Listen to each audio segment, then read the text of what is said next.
Derrière ce visage dur et rigoureux se cache un homme amoureux, passionné par la jante féminine. Poutine a beau montrer ce visage d'homme nerveux, cependant, c'est un homme aussi frivole qui laisse à son passage les cœurs brisés. Son talon d'Achille. Ce sont les femmes, surtout si elles sont blondes. Les médias russes dépeignent la vie de Poutine comme quasi monastique et entièrement dédiée au service à la nation. Les médias étrangers lui ont tout de même prêté plusieurs maîtresses au fil du temps. Il aurait eu une fille avec une de ses femmes de ménage, Svetlana Krivonogik, en 2003. Elle est aujourd'hui actionnaire d'une banque et sa fille de 19 ans présente une ressemblance frappante avec le président russe. Dans la vraie vie, la relation entre Vladimir Poutine et son ex-femme n'était peut-être pas aussi rose.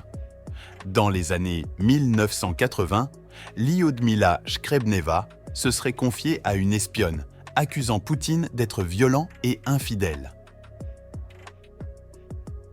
Il a été marié pendant 30 ans avec une ex-hôtesse de l'air, Lyudmila Shkrebneva, dont il a divorcé en 2013. Vladimir Poutine a 2 filles adultes dans cette union dont il ne prononce jamais les noms. Avec elle, il a eu 2 filles, Maria Vorontsova, 38 ans, et Katrina Tikhonova, 37 ans. Toutes 2 sont des universitaires et femmes d'affaires. Il ne prononce jamais le nom de ses filles. Et quand des journalistes l'interrogent sur les liens potentiels de leurs époux avec les affaires de l'État, par exemple, il esquive les questions. Du temps où elle était première dame, Shkrebneva était peu visible. Au début, les gens se disaient que c'était son choix à elle. Ce n'est que plus tard qu'il est devenu évident que Poutine avait ordonné de scruter tout geste de son ex-femme, un mari jaloux et infidèle. Par ailleurs, on ne compte plus les plaisanteries grivoises, voire misogynes, éructées par Vladimir Poutine. 8 mois plus tard, l'opération de séduction se confirme.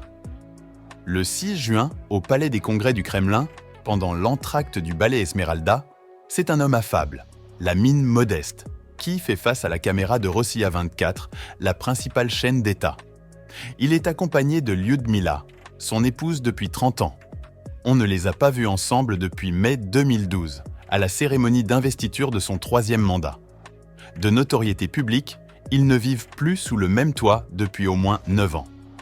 Mais ça ne se dit pas. La journaliste ose la question qui tue, celle qui, en temps normal, devrait lui valoir un bannissement à vie de la sphère médiatique. On dit que vous vivez séparés, est-ce vrai? C'est un père tranquille qui répond, vaguement gêné. Oui, c'est ainsi. Lyudmila, que la rumeur disait cloîtrée dans un couvent ou dans un hôpital psychiatrique, poursuit sur le même ton égal. Notre union est finie car nous ne nous voyons plus jamais. D'un petit geste de la main, le chef de l'État met fin à l'interview. On ne sait toujours pas s'ils ont divorcé ou vont le faire. En tout cas, c'est du jamais vu en Russie. Évidemment, c'est le premier acte de la métamorphose, explique Olga. S'il y a une autre femme dans sa vie, alors tout peut basculer. Ce divorce pourrait être à haut risque. Le chauffeur de taxi opine, tout en refixant la croix de bois accrochée à son rétroviseur. S'il triche avec sa femme, ça veut dire qu'il trompe le pays. Avril 2008 est dans toutes les mémoires. Le tabloïd Moskovski Correspond balance le scoop. Poutine aurait divorcé en secret de Lyudmila en février et s'apprêterait à se remarier en juin avec Alina Kabaeva, de 30 ans sa cadette, une ancienne gymnaste médaillée d'or aux Jeux Olympiques d'Athènes en 2004. C'est à cette occasion que le vieil espion arrivé à la tête du pays dans des circonstances rocambolesques serait tombé amoureux de l'athlète au corps de rêve. Moskovski Correspond appartient à Alexandre Lebedev, un retraité des services devenu milliardaire. Lebedev est actionnaire, avec Mikhail Gorbatchev, de Novaya Gazeta, un journal d'opposition auquel appartenait Anna Politkovskaya, la reporter assassinée à cause de ses articles contre l'intervention en Tchétchénie. Lebedev est aussi engagé dans une lutte avec le tout-puissant maire de Moscou et la mafia. Le papier incriminé pue la manipulation. Du billard à plusieurs bandes. Lebedev lui-même le condamne, dit qu'il était en vacances au moment du bouclage et n'en a pas eu connaissance. L'éditeur est viré et le journal ferme curieusement peu après. Il s'en prend à ses journalistes. Le 18 avril 2008, alors qu'il séjourne en Sardaigne chez son ami Silvio Berlusconi, Poutine donne une conférence de presse. L'ancien président du Conseil italien est à ses côtés. Comme un journaliste russe lui demande des explications sur ses supposés divorces et remariages, le numéro 1 russe fait d'abord comme s'il n'avait rien entendu. « Il n'y a pas un seul mot de vrai dans ce que vous venez de dire. » Berlusconi fait semblant de tirer à la mitraillette sur l'impudent plumitif. Ambiance. Poutine se calme et évoque avec humour les rumeurs qui lui prêtent tant de conquêtes. C'est vrai, j'aime les femmes russes parce qu'elles sont russes et talentueuses. Détendu, il se la joue voyou, comme il sait si bien le faire. Et il s'en prend avec grossièreté à ces journalistes au nez plein de morve et aux fantasmes érotiques qui fouillent dans la vie des autres. Cette même année, 2008, sort un film qui conte l'histoire d'amour entre un leader mondial et une hôtesse de l'air. Le métier qu'exerçait Lyudmila quand il l'a rencontrée, en 1982. L'œuvre s'intitule « Le baiser n'est pas pour la presse ». Lyudmila parle de son époux comme d'un frigo et d'un vampire. Vladimir, l'époux parfait. Le mythe s'effondre en 2011, quand Erich Schmidt-Einbum, un spécialiste des services secrets allemands, raconte comment Poutine, alors en poste à Dresde, s'est fait séduire par une agente, le contre-espionnage ouest-allemand. L'espionne était surnommée « Balcon » à cause de son opulente poitrine. Pendant ce temps, Lyudmila confiait ses soucis conjugaux à une autre taupe. Violence domestique, infidélité. Un espion assure tous les pays membres de l'OTAN était au courant. En 2001, déjà, un livre publié en Allemagne avait alerté quelques observateurs. L'auteur d'Amitié sensible, Irène Pietsch, est la femme d'un banquier de Hambourg qui était proche du couple présidentiel russe et plus particulièrement de la première dame. Elle décrit comment la haine a peu à peu gangrené les amours de Vladimir et de Lyudmila. Qu'est devenue l'ex-femme de Poutine? Après s'être séparée de Vladimir Poutine, Lyudmila a refait sa vie avec un jeune homme d'affaires moins âgé qu'elle, dont il a divorcé en 2013. Elle a longtemps vécu en France, près de Biarritz. L'une de ses deux filles s'est installée un temps aux Pays-Bas, car elle a épousé un Néerlandais, mais toute la famille a été rapatriée en Russie. Il faut savoir que Vladimir Poutine aurait également une autre fille, née d'une relation extra-conjugale en 2003 avec Svetlana Krivonogik, une étudiante devenue millionnaire du jour au lendemain, comme l'a révélé l'enquête des Pandora Papers. Appartement à Monaco, logement dans le delta de la Neva, bien à Saint-Pétersbourg. Cette fille, aujourd'hui âgée de 20 ans, porte le patronyme Vladimirovna, indice supplémentaire de sa filiation. Le secret qui entoure les proches de Poutine est surtout le reflet de sa personnalité et du régime autoritaire qu'il mène. Après Lyudmila, sa première épouse, nous avons connu la deuxième qui était que sa dame de ménage. Après la dame de ménage, vient l'athlète Alina Kabaeva. À quel moment Alina Kabaeva entre-t-elle dans la vie de Vladimir Poutine? La rumeur courait depuis longtemps, mais désormais, ce serait sérieux. L'ex de Rupert Murdoch aime manifestement les personnalités puissantes. Après une romance bien huilée avec l'ancien Premier ministre britannique Tony Blair, Wendy Deng, femme d'affaires de 55 ans et ex-femme de Rupert Murdoch, l'actionnaire majoritaire du groupe Medias News Corporation, aurait jeté son dévolu sur le président russe Vladimir Poutine. Les rumeurs couraient depuis un certain temps, mais leur relation serait, d'après le site américain, devenue sérieuse. Cependant, après investigation, la femme d'affaires sino-américaine fréquentait le mannequin hongrois Bertold Zahoran. L'idylle d'avec le président russe n'est sûrement plus d'actualité. Par contre, les rumeurs de relations secrètes persistent toujours entre Alina Kabaeva et le président Poutine. Selon toute vraisemblance, Alina Kabaeva, 40 ans, est la compagne actuelle de Vladimir Poutine, 71 ans. Elle était déjà connue du public comme une des gymnastes les plus décorées de l'histoire, bien avant d'être vue comme la maîtresse de son judoka de président.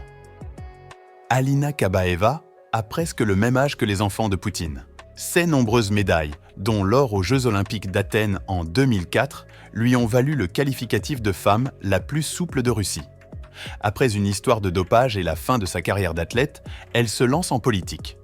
En 2007, elle est élue députée à la Douma au sein du parti de Vladimir Poutine. Leur idylle aurait commencé 1 an plus tôt. Elle aurait eu plusieurs enfants du président russe, mais les sources ne s'entendent pas sur le nombre, qui varie entre 2 et 5. La relation entre Kabaeva et Poutine, c'est un peu un secret de polichinelle. Officiellement, le sujet reste tabou. En 2008, le tabloïd Moskovski a osé publier un article sur le sujet. Il a fermé peu de temps après. Les opposants au régime de Poutine, eux, ne se gênent pas pour parler de l'ex-gymnaste. Mais c'est surtout pour dénoncer les privilèges dont elle semble bénéficier, explique Guillaume Sauvé. L'argument, c'est rarement « Regardez, il a une maîtresse ». L'enjeu est plutôt « Regardez, il a mis les biens détournés de l'État russe sous le nom de sa maîtresse. Il a telle propriété en Italie », affirme un opposant.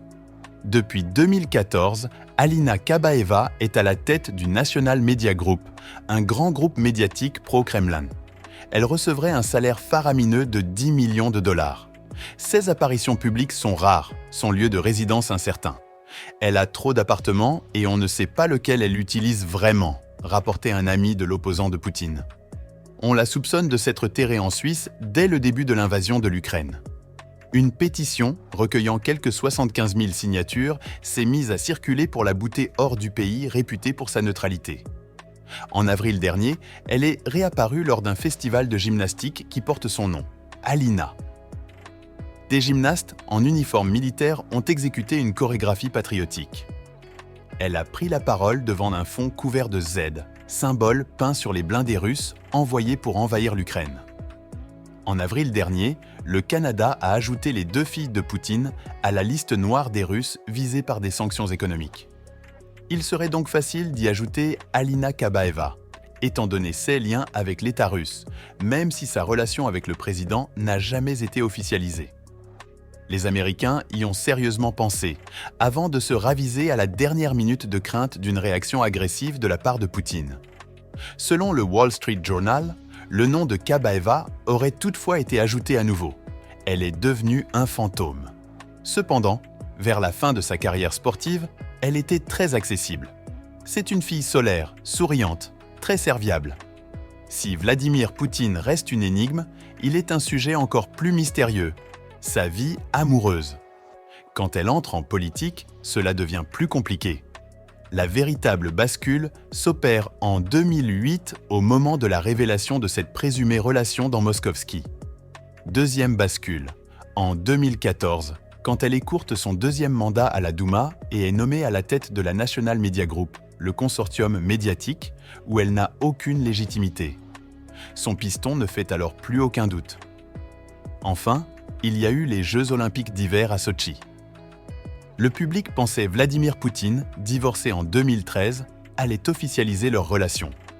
Cela n'a pas été le cas. Après cet événement, elle n'a plus du tout existé sur la scène nationale. Elle est devenue un fantôme. Ses seules apparitions publiques se limitent au festival qu'elle a lancé au profit d'une fondation caritative. Et on ne les a plus jamais croisés ensemble publiquement. Pourquoi un tel secret autour de cette relation ? Poutine a toujours segmenté vie publique et personnelle. D'ailleurs, sa première femme n'apparaissait pas aux voyages officiels ou restait en retrait. En plus, son élection a été soutenue par l'Église orthodoxe, il s'est présenté en sauveur d'une patrie abîmée par les excès de l'ancien président Boris Eltsine. Il ne fait pas bon d'évoquer les grossesses d'Alina. Vous racontez la mort récente d'une gynécologue qui s'était occupée des accouchements. Je ne dis pas que sa mort est liée à ses grossesses, mais la coïncidence est troublante. Il s'agit de Natalia Thibault, une gynécologue suisse d'origine russe qui s'est occupée de la grossesse d'Alina en 2015. Elle aurait été rappelée pour celle de 2019, puisqu'on la retrouve bizarrement à Moscou, où elle est même invitée à un défilé militaire dans une tribune officielle sur la place Rouge. En février dernier, son nom est soudain cité sur Internet dans un documentaire sur le couple Kabaeva-Poutine. 4 jours plus tard, elle a trouvé la mort dans des circonstances mystérieuses. Un hasard à la fois troublant et effrayant. Où vit Alina Kabaeva aujourd'hui ? Elle se trouve en Russie, dans l'une des résidences d'État, sans doute celle située près de Novgorod. En 2020, on lui a construit une maison dans ce complexe immense près du lac Valdaï. elle ne supportait plus le style Louis XIV qui meublait l'immense manoir que le président avait fait construire pour son ex-femme. Elle ne se déplace pas sans une garde rapprochée constituée de 5 personnes, dont 2 cousines, toutes payées par des amis du président. Ces résidences bénéficient de lignes secrètes de chemin de fer, car Poutine n'aime pas prendre l'avion. Du jour au lendemain, en 2014, cette jeune fille, qui était une véritable star, disparaît des radars. À la fin de l'été dernier, Vladimir Poutine invite au Kremlin une jeune journaliste qui vient d'être virée du magazine de voyage pour lequel elle travaillait. Motif de son renvoi. Elle a refusé de couvrir le dernier exploit du président russe, un volume avec des jeunes grues nées en captivité. Non seulement Poutine lui propose d'intercéder auprès de son patron, mais il lui avoue en outre, à sa grande surprise, que bien sûr, toutes les démonstrations de virilité auxquelles il se livre régulièrement sont des mises en scène. Poutine torse nu à cheval, Poutine nageant dans un lac aux eaux glaciales. Non, lui assure l'ancien patron. Ce ne sont pas des images destinées à promouvoir un quelconque culte de la personnalité, ce sont au contraire les témoignages in vivo de son profond engagement envers la protection de la faune et de la flore. On est loin de l'époque où il promettait de buter les Tchétchènes jusque dans leurs chiottes. Actuellement, les rumeurs disent que Poutine entretient également une relation secrète avec la journaliste. Cette rumeur n'est pas vérifiée. Cependant, la campagne présidentielle bat son plein. L'un des principaux projets de Poutine est d'encourager les femmes russes à faire des enfants. Est-ce à dire que le président lui-même veut montrer le bon exemple ? Bien que le président Poutine nie la relation d'avec cette gymnaste, une source relève l'existence de cette idylle où naquirent 2 ou 5 enfants.